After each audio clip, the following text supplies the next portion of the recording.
네, 안녕하세요. 홍선표 기자입니다. 오늘은 제가 얼마 전에 진짜 재밌게 읽었던 책이 한 권 있어갖고 그 내용에 대해서 그냥 쉽게 한번 편하게 소개해 보려고 합니다. 바로 이 책인데요. 이렇게 표지를 보시면 아시겠지만 표지에는 아무 제목도 나와 있지 않고 단 하나의 이 로고만 그려져 있는 이 책입니다. 예.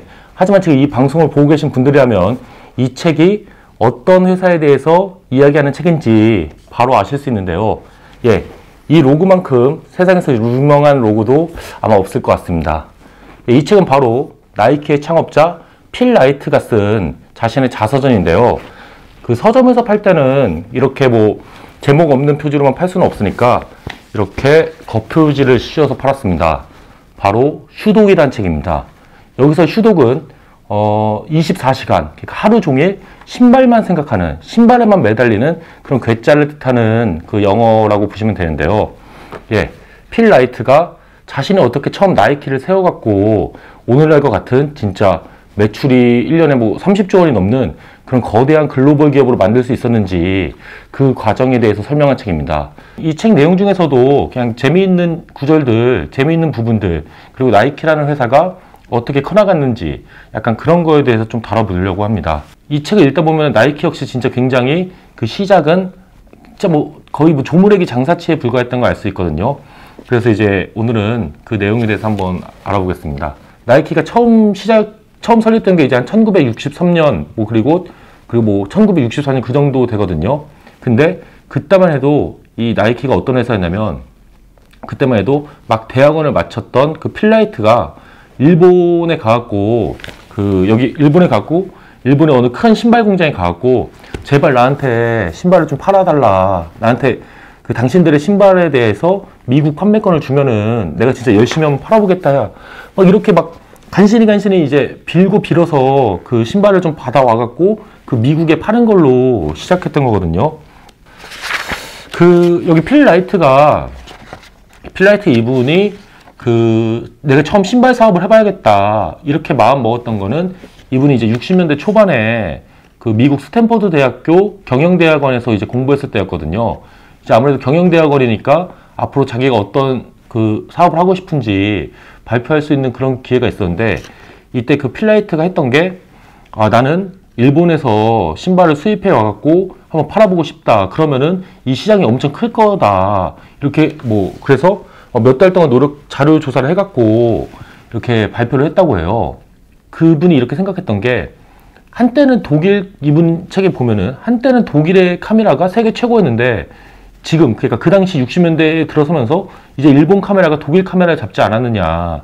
일본의 기술력이란 게 일본의 그 제조업 능력이란 게 엄청나기 때문에 일본 신발의 그 퀄리티도 굉장히 높아질 거다. 그래서 내가 먼저 일본 신발을 갖다가 미국에다 팔면은 큰 돈을 벌 수 있을 거다. 아니 한번 제대로 비즈니스 해볼 수 있을 거다. 이렇게 생각을 했던 거죠. 그런데 대부분의 분들은 그렇게 발표만 하고 거기서 끝난단 말이에요. 열심히 조사해서 발표했지만 좋은 학점 받고 나면은 이제 끝나버리는 거죠. 그리고 졸업하고 나면은 그때 했던 생각은 그냥 잊어버리고 그냥 이제 회사 들어가서 일하는데 이분이 대단한 거는 자신이 그렇게 수업 시간에 발표했던 거를 진짜로 한번 해보기 위해서 실제로 도전을 했다는 겁니다. 여기 제가 볼게요.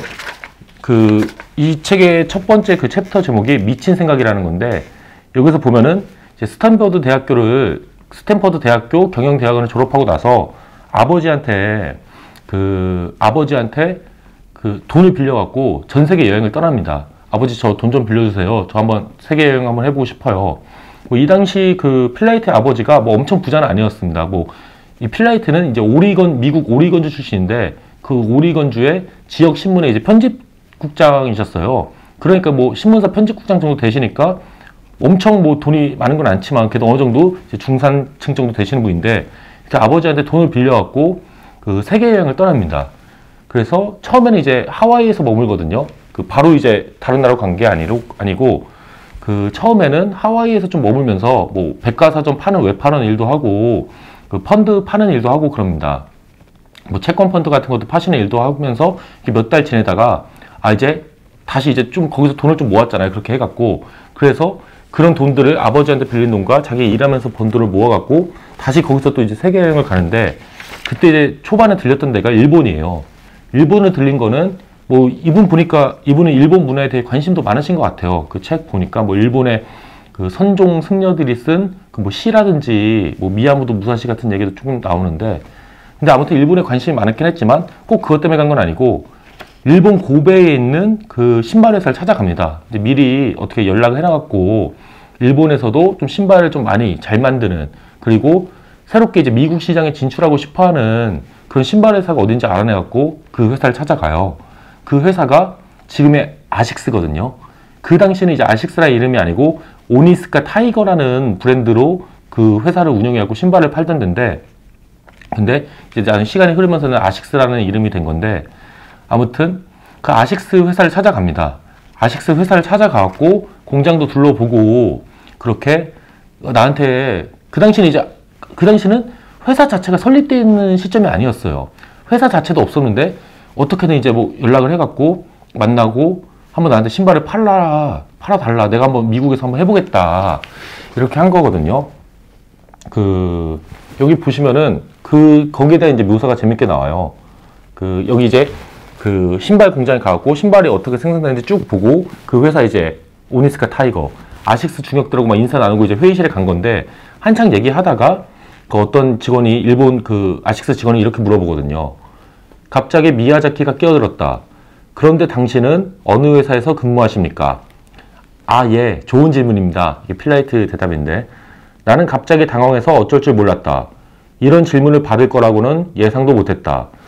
세상에서 가장 안전한 곳으로 달려가 숨어버리고 싶었다. 아마 그곳은 부모님이 계신 집일 것이다. 그 집은 지어진 지 수십 년이 됐는데 집을 지은 사람은 부모님보다 돈이 훨씬 더 많았는지 그 집에는 하인들의 숙소가 따로 있었다. 바로 거기에 내 방이 있었다. 나는 방을 야구 카드, 레코드 앨범, 포스터, 책을 포함해 내가 신성하게 여기는 온갖 것들로 가득 채웠다. 한쪽 벽은 육상 선수 시절에 영예의 표시로 받은 블루 리본들로 도배해버렸다. 나는 그것을 매우 자랑스럽게 여겼다. 나는 불쑥 대답했다. 블루 리본입니다. 저는 오리건주 포틀랜드의 블루 리본 스포츠를 대표합니다. 이렇게 사실은 있지도 않은 회사였는데 갑자기 이제 나는 블루 리본이라는 걸 떠올려갖고 이 회사의 대표다. 이렇게 얘기하는 건데, 근데 제가 한 가지 말씀 안 드린 게 있는데, 필 라이트가 육상선수 출신이에요. 그 오리건 대학교 육상부 육상선수 출신인데 꽤 잘하는 편이긴 했는데, 근데 올림픽이라든지 아니면 뭐 전 미국 선수권 대회에서 뭐 1등을 하거나 순위권에 들 정도로 잘하셨던 분은 아니에요. 그러니까 인류 선수는 아니었거든요. 그렇기 때문에 이제 나는 이제 육상으로는 크게 이렇게 성공하기 힘들다는 걸 알고 이제 경영대학원을 진학하신 건데, 근데 여기서 이제 블루 리본이란 거는 그래도 이제 자기가 대학생 때까지 프로 육상 선수를 했으니까 그 상을 받은 게 있을 거 아니에요. 근데 그 상을 이제 블루 리본, 이제 푸른색 리본이 적힌 그런 상을 많이 줬나 봐요. 그래갖고 나는 그 순간적으로 떠오르고 회사 이름 물으니까 나는 이제 블루 리본 사에서 일하고 있다. 블루 리본 사에서 당신들의 신발을 갖다가 한번 팔아보고 싶다. 이렇게 막 순식간에 지어내서 얘기를 한 거죠. 미야자키는 살짝 웃었다.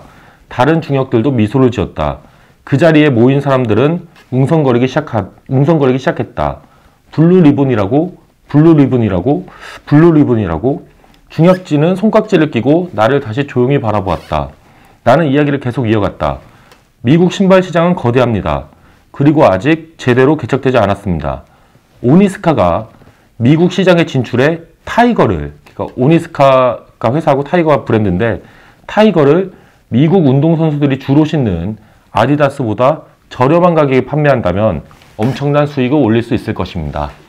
이런 식으로 해갖고 일본 회사에 가서 진짜 아무것도 없는 상황이잖아요. 회사 자체가 없었으니까. 근데 어떻게 보면 뻥을 친 거죠. 블러핑을 해갖고 나는 순간적으로 이제 회사 이름 만들어낸 다음에 나한테 미국 지역에 대한 판권을 달라.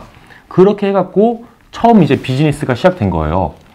그리고 이분이 이렇게 일본 사람들은 그 당시는 이제 일본이 2차 세계에서 패하고 한창 이제 막 경제 성장을 하려고 했던 시점이잖아요. 1960년대 초반은. 그러니까 어떻게든 이 오니스카도 그 미국 시장에 진출하고 싶었기 때문에 누가 이렇게 먼저 찾아와서 해준다고 하는데 그걸 이제 굳이 거절할 이유가 없으니까 그래 그럼 한번 해보자 해갖고 계약을 맺게 된 건데, 근데 이제 뭐 이렇게 계약 맺고 필라이트가 이제 바로 또 미국으로 돌아와서 사업한 건 아닙니다. 그 1년 정도 완전 세계 여행을 하셨어요. 이분이 보니까 여기 보니까 뭐 히말라야도 가시고 그리스도 가시고 영국도 가시고 수많은 뭐 홍콩도 가고 이렇게 수많은 나라를 한 1년 정도 여행을 하다가 미국으로 다시 돌아갔고, 그래서 이 오니스카 타이거를 만난 거는 이제 1962년인데 1963년도 정도가 돼서 다시 미국으로 돌아갔고 거기서부터 이제 사업을 시작을 하셨습니다. 근데 이렇게 이제 다시 이제 미국 돌아와 사업을 하실 때 얘기를 말씀드리면, 근데 이제 처음에 사업을 하려고 했는데 돈이 없잖아요. 이제는 뭐 대학원만 막 졸업해서 당시니까 돈이 없거든요. 그래서 그 처음에 신발 수출 대금을 마련을 했었어야 됐어요. 그때 마련했던, 그러니까 그때 신발 300켤레를 오니스카한테 보내달라고 했는데 한 켤레당 3달러 33센트여서 1000달러 정도가 필요했어요. 근데 당연히 뭐 사회에 갓 나온 이 학생이기 때문에 돈이 없었던 거죠. 그래서 그 돈을 처음에는 또 아버지한테 빌립니다. 근데 보통 아시지만 이제 아버지와 아들의 관계라는 게 사실 좀 되게 어떻게 보면 좀 약간 미묘한 게 있잖아요. 아들은 항상 이제 아버지한테 좀 인정을 받고 싶어 하는데 특히나 자수성가한 아버지 같은 경우에는 자신의 아들을 항상 못마땅하게 하고, 나는 이게 사실은 필라이트 아버지는 굉장히 그 힘든 환경에서 자수성가한 분이셨거든요. 힘든 환경에서 이제 신문사 편집국장이 되고 그러신 분인데, 그래서 아버지가 사실 처음에는 이걸 되게 못마땅해 합니다. 필라이트한테 돈을 빌려주는, 필라이트가 신발 사업한다는 것도 싫어했고 되게 못마땅해 했어요. 그래갖고 여기 제가 내용을 보면은 그날 늦게 오니스카에 내가 미국 서부에서 타이거 신발을 독점 판매할 수 있는지 문의하는 공문을 보냈다. 그리고 타이거 300켤레를 가능한 한 빨리 보내줄 것을 요청했다. 한 켤레에 3달러 33센트로 잡으면 300켤레는 대략 1000달러였다. 바우어만 코치가 투자했지만 내 수중에 있는 자금을 합치더라도 1000달러가 되지 않았다. 나는 다시 한번 아버지에게 손을 내밀었다. 그런데 이번에 아버지는 주저하셨다. 아버지는 내가 사업을 시작하는 것을 반대하지는 않았지만 내가 해마다 손을 벌리는 것은 바라지 않으셨다. 뿐만 아니라 신발 사업은 쓸데없는 짓이라고 생각하셨다. 나이키조차도 처음에는, 나이키 창업자조차도 처음에는 이렇게 자기 아버지한테도 제대로 인정을 못 받았던 거예요. 아버지는 집집마다 돌아다니면서 신발이나 팔라고 나를 오리건 대학교와 스탠퍼드 대학교에 보낸 것이 아니었다. 아버지는 신발을 팔려고 돌아다니는 것을 바보 같은 짓이라고 규정했다. 아버지는 여기서 벅이 필라이트의 애칭입니다. 가족들이 부르는 도대체 언제부터 이따위 신발을 팔러 다니려는 생각을 했니? 라고 물어보셨다. 나는 잠깐 멈칫하다가 잘 모르겠어요 라고 대답했다. 사실 이렇게 여기 이 책을 보면은 항상 이 필라이트가 굉장히 이제 아버지한테 인정을 받고 싶어 했다는 걸 아실 수 있어요. 되게 아버지가 되게 근엄하신 분이었는데 되게 인정을 받고 싶어 했고 결국은 이렇게 사업을 키워갖고 결국에는 아버지도 좋아하시고 인정을 받습니다. 이렇게 아버지가 돈을 빌려주는 거를 내가 신발이나 팔라고 스탠퍼드 보낸 줄 알아? 이렇게 얘기하셨을 때 이 아버지를 설득하는데 이제 도움을 주셨던 분이 약간 어머니시거든요. 보통 이제 어머니들은 아들이 뭘 한다고 했을 때 항상 응원해주는 그 경우가 많잖아요. 아버지는 약간 너 뭐 그렇게 쓸데없는 짓을 해 이렇게 얘기하더라도 어머니는 진짜 마음속으로부터 이제 응원해 주시는 경우가 많은데 여기 그런 부분도 나옵니다. 이런 기억들 때문에 아버지가 내가 하려는 일을 바보 같은 짓이라고 규정하셨을 때 어머니가 보여준 행동에 그다지 놀라지 않았다. 어머니는 태연하게 지갑을 열더니 7달러를 꺼내며 림버업 한 켤레 살게라고 말씀하셨다. 그것도 아버지의 귀에 들릴 만큼 큰 소리로 말이다. 그러니까 아들이 이제 신발을 판다고 했을 때 돈이 없잖아요. 근데 아버지는 지금 돈을 안 빌려주려고 하고, 그러니까 엄마가 가갖고 딱 그 모습을 보고 자기 지갑을 열면서 니네 아버지가 안 빌려준다고 하더라도 나는 네 신발 사겠다. 7달러 줄 테니까 그 림버업이라는 게 그 처음에 이제 그 수입해서 팔았던 그 주력 상품인데 그거 나오면 나 줘라. 이렇게 7달러를 준 거죠. 이제 아버지한테 이제 무언의 메시지를 던진 거죠. 애가 지금 우리 아들이 저게 사업을 한다고 하는데 지원을 해줘라. 지원을 해줘라 이런 거를 이렇게 말없이 이렇게 그 의사를 표현하신 거죠. 이런 거 보면 참 재밌고 그래서 아무튼 이렇게 어찌어찌 해갖고 신발을 수입해서 이렇게 파는데 성공을 합니다. 처음에는 뭐 특별히 이제 매장이라든지 그런 게 있었던 게 아닙니다. 처음에는 그 신발 300켤레를 자기네 집, 그러니까 아버지하고 쌍둥이 여동생이 있는데 쌍둥이 여동생하고 같이 살던 그 집 지하에 놓고 이제 사람들한테 그 지하에 넣은 다음에 조금씩 같이 다니면서 이제 필라이트가 팔거든요. 뭐 집으로 직접 찾아온 사람 있으면은 집에 데려와서 좀 이렇게 팔기도 하고 이런 식으로 초반에는 그리고 나중에는 뭐 자기가 또 이제 어디 원룸 같은 거 하나 구해갖고 따로 이제 독립해서 살거든요. 필라이트가 20대 때. 거기다가 또 이제 신발 갖다 놓고 팔고 뭐 그런 식으로 처음에는 이제 아주 그렇게 뭐 아주 영세하게 시작합니다. 진짜 사무실도 하나 없었을 정도니까 굉장히 이제 천하의 나이키도 진짜 굉장히 이제 보잘것없었다는 거를 알 수가 있죠. 신발만 이렇게 계속 팔아요. 초반에 좀 신발만 파는데 그 무조건 나이키에 올인하는데 이러다가는 혹시라도 이 사업이 망하면은 나도 완전히 망해버린다. 그런 이제 걱정이 들 수밖에 없죠. 그래갖고 원래 필라이트가 그 CPA 회계사 자격증이 있었거든요. 그래서 그 회계 회사에 들어갑니다. 회계펌에 들어가갖고 낮에는 회계사에서 막 회계펌에서 회계사로 막 일하고 저녁에는 자기의 그 자동차 있거든요. 자기 트렁크에 그 신발을 가득 싣고 다니면서 이렇게 또 이제 밤마다 이제 사람들 만나면서 뭐 육상 선수라든지 육상부 코치, 뭐 운동 선수 이런 분들 만나면서 신발을 진짜 하나하나씩 팔아 나갑니다. 나이키도 이제 처음에는 이렇게 시작을 한 거고 그리고 보면은 어느 정도 이제 돈을 좀 모아갖고 사무실을 좀 구하기도 해요. 나중에는 이제 동료들을 모아서 사무실도 좀 구하긴 하는데 그런데 처음 얻은 사무실도 진짜 장난 아니었어요. 장난 아닐 정도로 굉장히 초라했거든요. 그 사이에 제가 읽어드릴게요. 그 처음에 구했던 사무실이 어땠는지. 그 사이에 내 아파트로는 블루 리본을 감당할 수 없을 정도가 됐다. 블루 리본이 내 아파트를 접수했다는 표현이 정확할 것이다. 적당한 사무 공간을 확보해야 했다. 더 이상 미룰 수 없었다. 그래서 포틀랜드의 동부 지역에 큰 사무실을 얻었다. 사무실은 변변치 않았다. 얼마나 변변치 않았는지 제가 불러드릴게요. 낡고 평범한 사무실로 천장과 창문이 높았다. 유리창은 몇 군데 깨져 있고 창문은 열린 채 꼼짝하지 않았다. 이는 기온이 항상 섭씨 10도인 상태에서 바람이 많이 부는 차가운 곳에서 일해야 한다는 것을 의미했다. 사무실 오른쪽 바로 옆에는 펑크버킷이라는 시끌벅적한 술집이 있었다. 매일 오후 정각 4시 주크박스가 작동했다. 벽이 얇아서 모든 소리가 고스란히 통과했다. 음반을 내리는 소리가 들리고 곧 시끄러운 음악이 귀를 진동했다. 사람들이 성냥을 켜고 담뱃불을 붙이는 소리, 술잔 부딪히는 소리, 건배를 외치는 소리까지 들렸다. 하지만 월세가 저렴했다. 한 달에 고작 $50였다. 그러니까 진짜 월세 싼 데 찾느라고 제대로 방음도 안 되고 근데 바로 옆에는 술집이 있고 창문도 깨져 있고 그런 사무실에 들어가서 또 이제 동료 몇 명하고 일을 시작한 거죠. 아까 제가 창문이 깨져 있다고 말씀드렸잖아요. 근데 처음에는 돈이 너무 없어갖고 우리는 여기 보면은 그 깨진 유리창 자체를 고치지를 못합니다. 우리는 깨진 유리창을 보수할 재정적 여력이 없었다. 그래서 아주 추운 날에는 스웨터를 입기로 시작했다. 이렇게 초반에는 굉장히 누추한 곳에서 사업을 했던 거죠.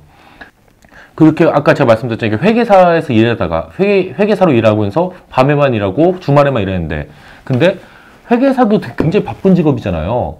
그래서 회계사로 일하면서까지 이렇게 사업을 하는 거는 굉장히 힘드니까 조금 더 이제 그래도 이제 소득은 있어야 되거든요. 나이키만으로는 이제 돈을 벌 수가 안정적으로 살아갈 수 없으니까 그래서 또 이제 포틀랜드 대학교에 가갖고 거기서 포틀랜드 주립대학교에서 아이들한테 학생들한테 회계학을 가르치는 그런 강사로 일합니다. 그게 1968년이니까 나이키 창업하고 5년 뒤에는 그 회계학 강사를 하면서 그 학생들을 가르치고, 그리고 아무래도 강사는 그 회계사보다는 좀 자기 시간이 자유롭게 쓸 수 있잖아요. 남는 시간, 거의 나머지 대부분의 모든 시간은 이렇게 회사를 키우는데 이렇게 쭉쭉 쓰는 거죠. 그리고 뭐 이렇게 뭐 여기 보면은 학생 중에 한 분이 굉장히 이제 자기 미래의 부인이니까 당연히 그렇게 보였겠지만 굉장히 어여쁜 학생이 있었는데, 그 학생하고 이제 뭐 결혼도 하고 그 평생 이제 반려자로 살게 됩니다. 예. 제가 이 책을 보면서 느낀 게, 이 책에서 가장 많이 나오는 에피소드가 바로 은행하고 얽힌 에피소드거든요. 은행하고 어떤 에피소드가 얽히냐면, 은행 갈 때마다 필라이트가 제발 돈 좀 빌려달라고, 우리 지금 사업 잘 되고 있으니까 돈 좀 빌려달라고 막, 그러면 이제 은행 지점장이 안 된다, 너희는 지금 돈도 없는데 사업 규모만 엄청나게 불리려고 하고 있다, 니네 회사 진짜 위험하다, 더 이상 우리 돈 못 빌려주겠다. 그래서 이 책을 보면은 나이키가 초반에 더 이상 너희들한테 돈 못 빌려주겠다는 얘기를 들으면서 은행한테 너희들랑 더 이상 거래 못 하겠다, 이렇게 은행하고 거래가 끊긴 게 한 2번 정도 나옵니다. 왜냐면 굉장히 이제 빠른 속도로 성장을 하고 싶어 갖고 주문을 많이 해서 하고 매장도 내고 마케팅도 많이 하고 이렇게 공격적으로 했는데, 그러다 보니까 신발을 많이 팔아서 돈을 벌더라도 그게 바로바로 또 나가버리는 거죠. 그 공장에도 다시 줘야 되고, 다시 또 이제 뭐 매장 유지비도 있고, 그러니까. 그래서 막상 매출은 많지만 실제로 갖고 있는 돈은 없었던 거예요. 그러니까 은행이 봤을 때는 굉장히 여기가 여긴 조금만 잘못되면 바로 무너질 것 같은데, 이렇게 해갖고 은행들이 굉장히 얘네들하고 같이 거래하는 거를, 나이키하고 같이 거래하는 거를 많이 꺼려하고 그렇습니다. 많이 꺼려하고 그렇고, 그래서 굉장히 보면은 사업을 하면서 이제 은행에 가서 저렇게 돈을 비는, 진짜 거의 막 사정하듯이 천하의 나이키, 그리고 그 나이키를 창업한 필라이트조차도 사업 초기에는 저렇게 은행한테 어떻게든 돈 좀 빌려보려고 진짜 저렇게 쩔쩔맸구나. 물론 그 당시에는 이제 60년대, 70년대는 지금처럼 이제 스타트업들에 대해서 많이 투자하는 VC라든지 그런 투자자들이 별로 없으니까 은행밖에 기댈 데가 없어서 그런 것도 있는데, 굉장히 보면은 진짜 돈 빌리려고 저렇게까지 했구나, 그런 것도 많이 느낄 수 있습니다. 그리고 이렇게 사업을 쭉 하다가 또 이제, 근데 여태까지는 제가 말씀드렸잖아요. 여태까지는 그 일본에서 신발을 갖다가 판 겁니다. 근데 일본에서 계속 다른 회사 브랜드의 신발을 판 거예요. 그냥 유통만 하다가 이제 진짜로 우리 제품 만들어 봐야겠다. 만약에 자기네들 제품 만들려고 하지 않았으면은 여기 블루리본, 나이키 초창기 블루리본, 그리고 나중에 나이키가 그 신발 메이커가 아니겠죠. 지금처럼 클 수가 없죠. 그냥 뭐 신발들을 갖다 파는 그 상점에 불과했겠죠. 일본 신발을 갖다 파는 그 유통망에 불과했을 텐데, 근데 더 이상 이렇게는 안 되겠다, 우리가 신발을 직접 만들어서 팔아야겠다, 그렇게 결심했던 계기는 1971년입니다. 그때는 이제 오니스카, 아까 아식스하고 같이 거래한 지가 64년부터 본격적으로 팔렸으니까 7년 정도 된 거잖아요. 근데 이제 그때는 이제 일본 경제도 잘 나가고, 그리고 일본의 그 공업 수준도 다시 높아지면서 신발의 퀄리티도 굉장히 높아졌죠. 그리고 필라이트하고, 그리고 여기 보면은 나이키가 처음에는 나이키의 지분의 49%를 갖고 있던 공동 창업자가 있습니다. 바우어만 코치라고. 이분이 굉장히 미국 육상 대표팀, 올림픽 육상 대표팀 코치도 하실 정도로, 감독도 하실 정도로 굉장히 대단한 지도자면서, 그리고 신발 연구에 엄청나게 시간을 많이 들이신 분이에요. 시간과 노력을. 진짜 신발계의 에디슨이라고 하실 수 있는 분인데, 그래서 이 바우어만 코치가 실제로 육상 선수들 지도하면서 운동화를 이렇게 개량해야 된다, 이런 운동화를 만들어야 된다, 이런 수많은 아이디어를 또 오니스카 타이거한테 주거든요. 아식스한테 줘갖고. 그래서 점점 이제 오니스카에서 만들어지는 나이키가 떼오는 그 신발의 품질도 높아졌죠. 그래서 이렇게 점점 오니스카 타이거, 아식스 브랜드가 미국에서 이제 팔리는 판매량이 쫙 늘어났는데, 근데 이제 아식스가 이제 다른 생각을 하게 되는 겁니다. 왜냐면은 이때까지만 하더라도 나이키, 그리고 나이키 전신인 블루리본은 굉장히 작은 그냥 유통업체에 불과했어요. 미국 오리건주 포틀랜드에는 굉장히 작은 유통사에 불과했고, 그리고 현금도 아까 제가 없어갖고 맨날 은행에 쩔쩔맨다고 그랬잖아요. 그래서 이제 아식스가 생각을 한 거죠. 우리가 지금 우리 신발이 이렇게 오니스카 타이거가 이렇게 인기가 있는데 굳이 저렇게 조그만 업체하고만 계속 그 거래를 할 필요가 있을까? 이참에 이제 좀 큰데 하고 손잡고 하면은 우리 신발도 더 많이 팔 수 있지 않을까? 이제 그 블루리본과의 관계는 청산을 하거나 아니면 그냥 아예 우리가 블루리본을 인수해갖고 우리가 직영으로 해버리자. 이런 생각을 하게 된 겁니다. 1971년도에.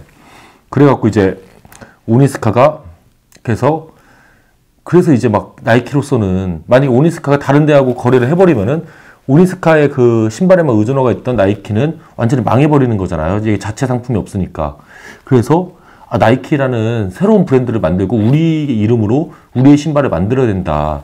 이런 생각을 한 건데 이 책에서 필라이트가 자기가 얼마나 절박했는지도 얘기합니다.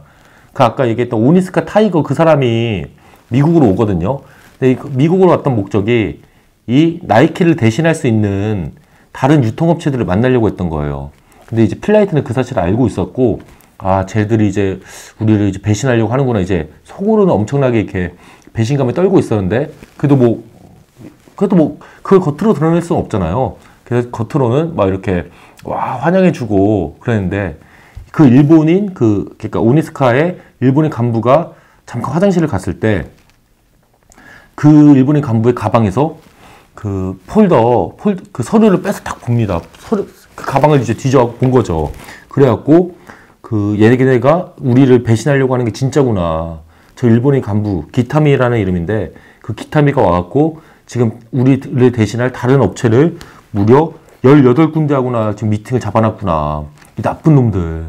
이렇게 그것까지 확인합니다. 굉장히 이제 솔직하게 쓴 거고, 자기가 이제 그때 얼마나 절박했는지, 사실 이제 필라이트 정도 급의 인물이면은, 그런 걸 굳이 안 써도 되잖아. 내가 남의 가방까지, 일본 우리 공급업체 가방까지 뒤져갖고 얘들의 배신 계획을 알아냈다. 이래까지는 솔직히 자기 자서전에 안 쓰셔도 될 텐데, 그것까지 다 솔직하게 써버려요.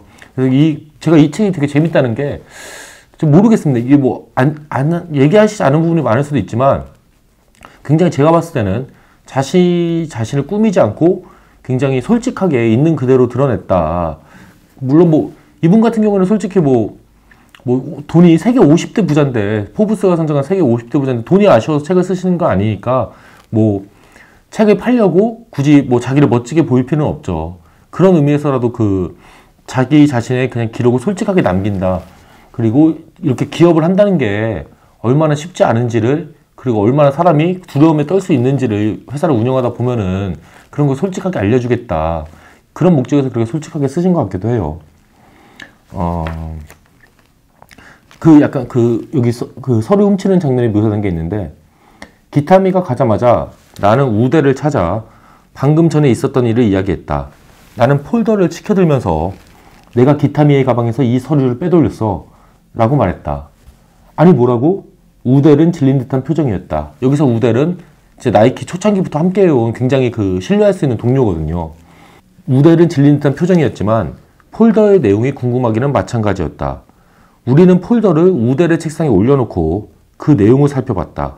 거기에는 미국 전역에 퍼져 있는 18개 운동화 판매업자의 명단과 그들 중 절반과의 미팅 일정이 적혀 있었다. 보면 이제 오니스카 타이거가 나이키를 쳐내고 다른 더 잘 나가는 업체들하고 손을 잡으려고 한다는 걸 여기서 이렇게 확인하는 겁니다.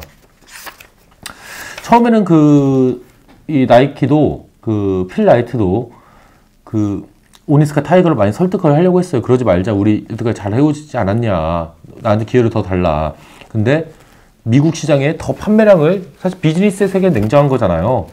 아무리 그렇게 오랫동안 관계를 해오고 처음에 오니스카 타이거를 미국에 소개했던 게 나이키라고 할지라도 다른 데가 더 많이 팔 수 있고 다른 데가 자기 회사에 더 많은 이익을 줄 수 있다고 하면은 당연히 오니스카 타이거로서는 계약이 끝나는 대로 다른 데하고 맺을 수밖에 없겠죠.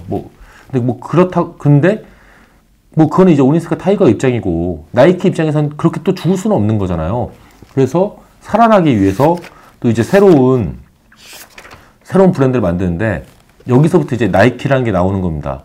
제가 지금 전까지 나이키 했던 거는 그냥 지금의 나이키의 전신이기 때문에 얘기한 거지, 그때까지는 이제 공식적인 회사 명칭은 아까 처음에 정했던 블루리본인데, 이때부터 진짜 이제 나이키라는 회사를 설립을 하는 겁니다.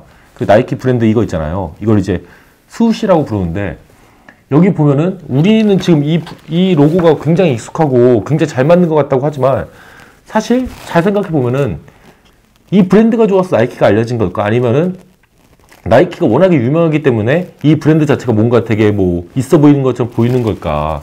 그것도 한번 생각을 해보셔야 되거든요. 근데 이 책을 보면은 처음에는 필라이트하고 자기 동료들이 그 로고를 그렇게 마음에 들어 하지 않았습니다. 그 어떤 이제 그 디자이너를 불러서 그 로고를 만들어 달라고 하거든요. 오리건으로 돌아온 뒤 그녀를 사무실로 불러서 로고를 만들어줄 것을 부탁했다. 캐럴린이라는 디자이너입니다. 캐럴린이 물었다. 어떤 종류의 로고를 말씀하십니까? 잘 모르겠습니다. 그렇게 말씀하시면 제가 해야 할 일이 많아집니다. 동적인 느낌으로 해주세요. 동적인 느낌으로 표현해주세요.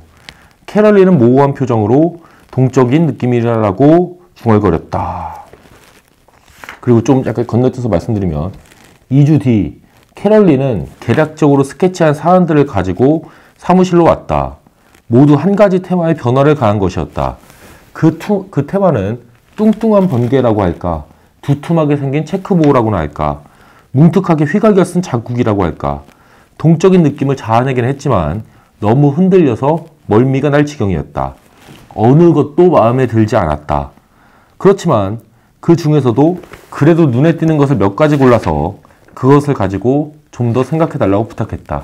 사실 이때 그 필라이트가 굉장히 마음이 바쁘거든요. 필라이트 동료들이 빨리 이제 새로운 브랜드 만들고 브랜드 이름 지어갖고 자기네 자체를 많이 만들어 놔야 나중에 그 오니스카가 우리를 치더라도 대응할 수 있다. 그리고 사실은 브랜드라든지 회사 이름에 그렇게 막 엄청나게 그 로고라든지 그 브랜드 이름에 엄청나게 시간을 많이 들일 수가 있는 상황이 아니었습니다.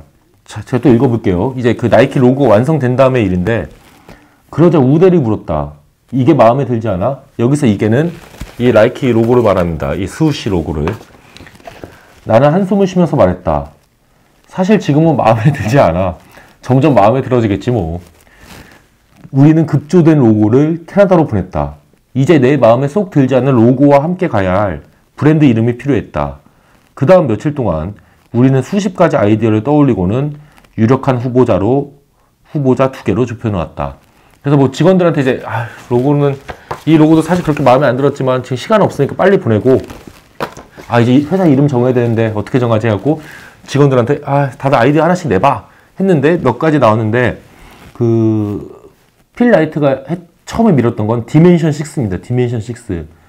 만약에 여기서 필라이트가 자기 마음, 내 회사니까 내가 정한다 이렇게 했으면은 우리는 just do it. 나이키가 아니고 just do it. 디멘션 6 이걸 했겠죠.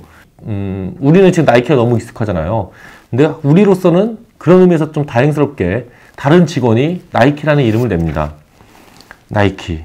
왜냐면 자기 꿈에서 이분이 이 아이디어를 냈던 이제 존슨이라는 분도 되게 창업 초기 멤버인데, 책을 보면 이제 굉장히 독특하신 분인데, 꿈에서 뭐 나이키라는 이름이 나타났다는 거예요. 그래서 나이키로 하자. 그래서 이제 그거를 이제 필라이트한테 얘기했는데, 나이키 괜찮은 것 같다. 왜냐면 이제 좋은 브랜드는 그게 짧아야 되고, 그리고 영어에서는 K나 X자가 들어가면 센 소리가 나와서 오래 기억이 남는다고 하더라고요. 그래서 그냥 큰 생각 없이 나이키로 했다.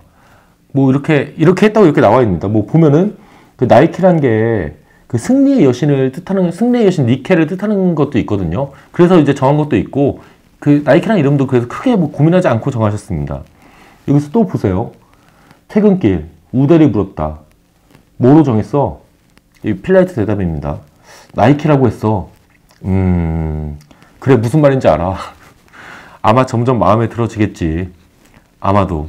보면은 이렇게 큰 기업들 보면은 우리는 지금 나이키와 그 나이키 로고가 엄청 대단하고 엄청 그 글로벌 기업을 상징하는 건데, 사실 처음에는 이걸 사업 초창기에는 이런 걸 정하는 분들이 생각보다 이거를 그냥 급하게 정하는 경우도 많고, 처음에는 그거에 대해서 그렇게 마음에 들어 하시지 않는 경우도 많습니다. 근데 중요한 거는 회사가 잘 되면은 그 회사의 이름 자체가 브랜드를 갖게 되는 거죠. 엄청 아우라를 갖게 되는 거죠. 나이키 같은 경우도 대표적인 사례이고요.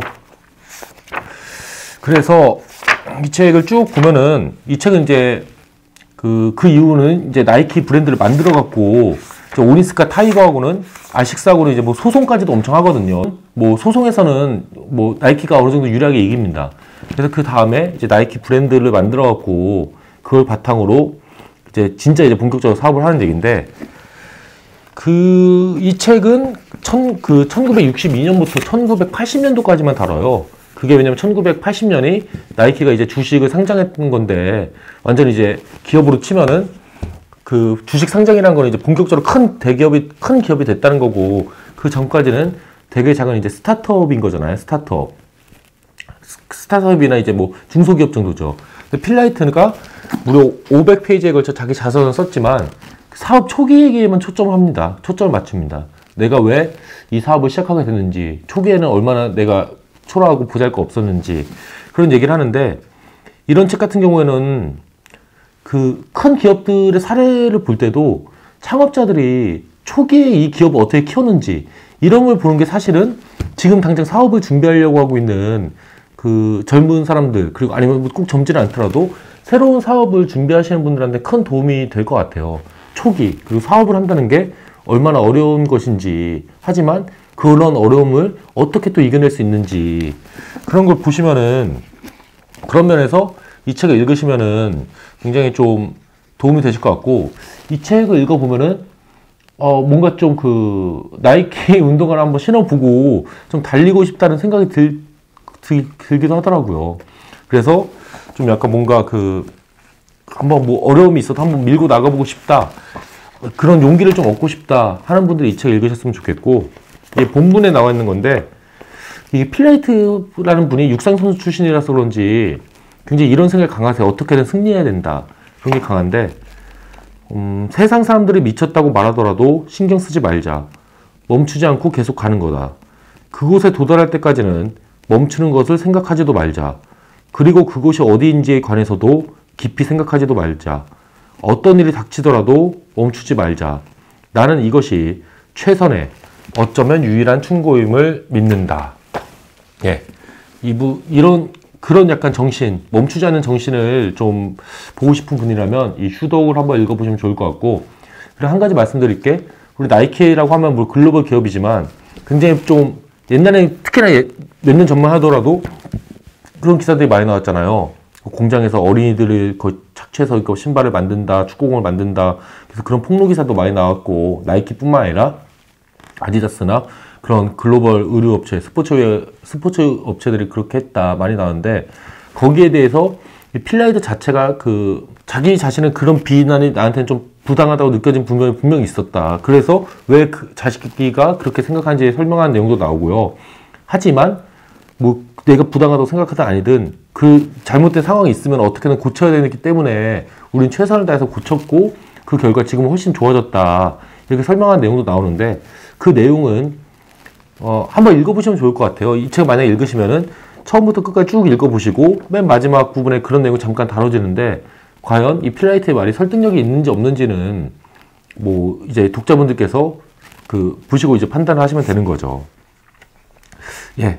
오늘 그냥 제가 이 책 읽으면서 그냥 오늘은 뭐 따로 제가 뭐 원고라든지 대본 없이 그냥 이 책에서 제일 재밌던 부분들 그리고 나이키라는 큰 기업 그리고 나이키뿐만 아니라 어떤 기업이든 그 초창기에는 굉장히 작고 보잘것없고 그 사업에 대한 지금은 전 세계로 펼치는 이 사업에 대한 첫 아이디어도 한 개인의 그 머릿속에 조그만 아이디어를 불과했다. 뭐 수업 시간에 발표하려고 생각했던 모델이 지금 이렇게 몇십조 매출이 되는 기업을 만든 거잖아요. 그래서 오늘 방송에서는 그런 거 한번 쉽게 말씀드리고 싶어서 이번 방송을 만들어 봤고요. 제가 다음번 방송에서도 또 다른 또 재밌는 주제를 갖고 한번 찾아오도록 하겠습니다. 예, 감사합니다.